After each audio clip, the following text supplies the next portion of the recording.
Hey everyone, today I will show you how to hide your Instagram account. And here's how it is done. Log in into your Instagram account. Open the app and log in. Open Settings. Tap on the three horizontal lines in the upper right corner of your profile. Select Settings and Privacy from the menu. Go to Account Privacy. Scroll down to find Account Privacy. Enter Who Can See Your Content section. Tap on it, and you will see an option labeled Private Account with a toggle switch. Make your account private.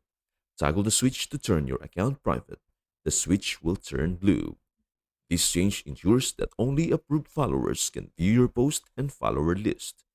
And that is everything you need to know about how to hide your Instagram account.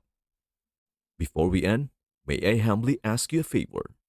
Please do like, share, and subscribe to our channel. This means the world to us.